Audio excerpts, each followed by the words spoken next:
जान लगाई नालैंड की सहारिया, पीछा कर ऊधम सिंह बल करिया, पुस्तक मेरी वालवर हरदम डाल पर। बारे दद्दा बेटा भैया हो ये देखें इस सभा पर आदरणीय शोकाकुल परिवार की ओर से श्रीमान लाल मणिपाल बाबू जी सादर 100 रुपया पुरस्कार बाद चरणों में प्रणाम आशीर्वाद की कामना है। भाग गया छल करके छल से छल करिया, वह जनरल डायर गया कहा, इंग्लैंड चला गया लंदन। और इधर जब वीर उधम सिंह को पता चला है कि दुश्मन तो भाग गया, लेकिन देख लीजिए बाबू ये देश सेवा का जज्बा है। जरा सा भी नहीं सोचा कि मैं कैसे जाऊंगा दुश्मन के देश में और इतने बड़े शहर में कैसे उसका तलाश करूंगा।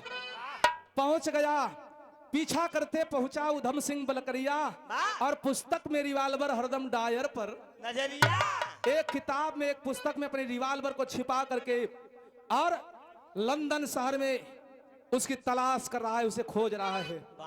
अब मनवा में सोचा था भैया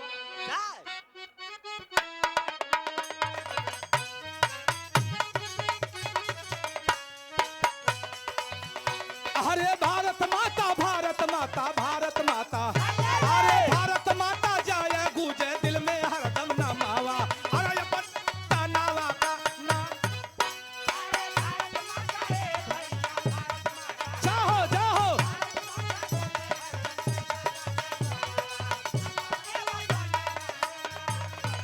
हाय अरे अपने वतन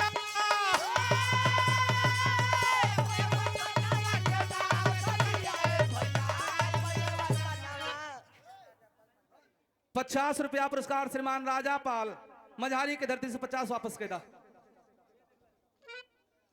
कैसे? अरे भारत माता भारत माता भारत माता, अरे भारत माता जय हो बाबू भारत माता, अरे भारत माता जय हो दिल में गूंजे हरदम नमावा, आय अपने वतन नावा में नाम कर।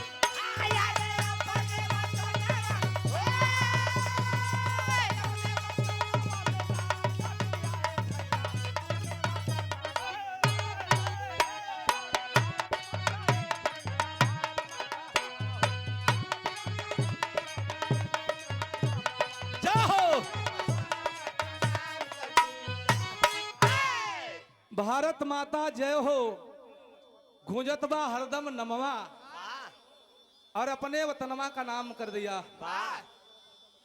भैया मात्र 2 लाइन हमारे कजरी चौले और बा ओकरे बाद आप लोगों से विदा चाहब। देखा पुराने में ये बड़ी मोस्ट बात बतावत है भैया। पुराने में जब पाल समाज का पुरनिया लोग पाल दादा लोग सेवारे में जब चाहे भैंस हो चाहे गैया हो चाहे भेड़ हो चाहे बकरी हो, जब लेके सेवारे में निकला है तो कमरा ओढ़ ले।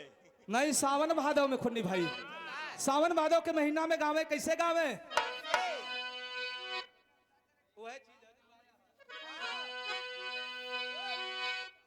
अरे जैसे नावई जैसे नावई बासावा का काइनिया, अरे जैसे नावई बासावा का काइनिया, वैसे गोरी नई नई के चला तू ना।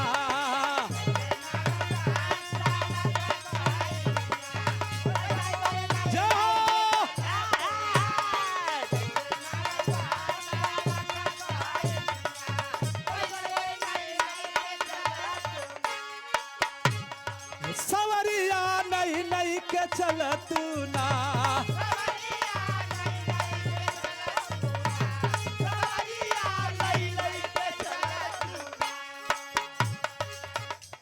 अरे सुनर लागेलु सावर गोरिया,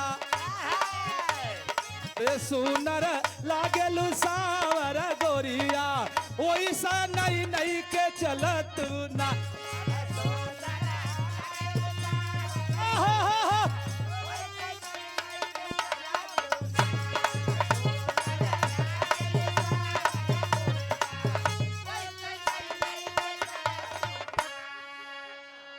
जगह पे अपने आ जा भैया हो एहर तनी भैया ट्रैक्टर निकल जाएगा आराम से।